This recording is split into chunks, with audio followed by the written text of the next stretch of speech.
Joining us this morning. Good morning, Larry. There's a lot of talk about a no-fly zone, and obviously there are issues with that. There are also discussion about getting some fighter jets finally. Where do you see this going this week? Well, this week, some of the things that worry me right now is looking just at a basic map of Ukraine. Of course, to the east, you've got Russia, north, you've got Belarus. Those are bad guys, and these refugee corridors they've set up are virtually immoral in letting them go that way. But then to the west, you've got all NATO countries between Poland, Hungary, Romania, etc. So how are they getting stuff in and out, and how long does Putin take until he attacks one of those? Putin did come out and say that the sanctions were actually could be considered wartime actions. Well, you know, they say that Forbes has an article about how time is not on Putin's side when it comes to these sanctions. If the Ukrainians maybe can outlast that, because how quick until we see the severity of these really kick in your opinion?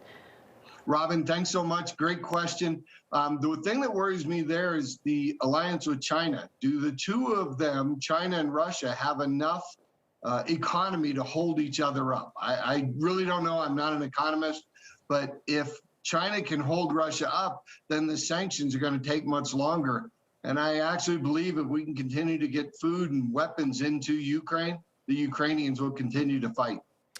How about hitting them with harder sanctions that deal more directly with oil? Are you for that? Absolutely. I'm not sure why we're buying oil from them.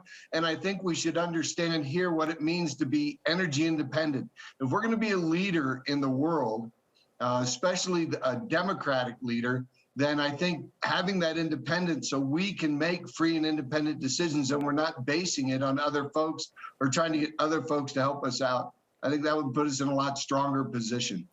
You know, we see these images from over the weekend of just cities being bombed out. You're looking at it from a military perspective here.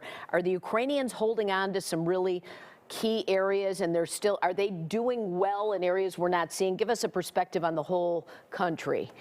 Oh, I think the Ukrainians are doing fantastic compared to what they're facing. Now, one of the things we are seeing, the Russian soldiers are not all that professional. For the most part, the enlisted guys and gals, they just do what they're told to do at at gunpoint, virtually at gunpoint. So I think that we're going to see a lot. I mean, the Ukrainians are not going to give up. Okay, they've got enough folks. And this was a sovereign nation that was invaded for no reason.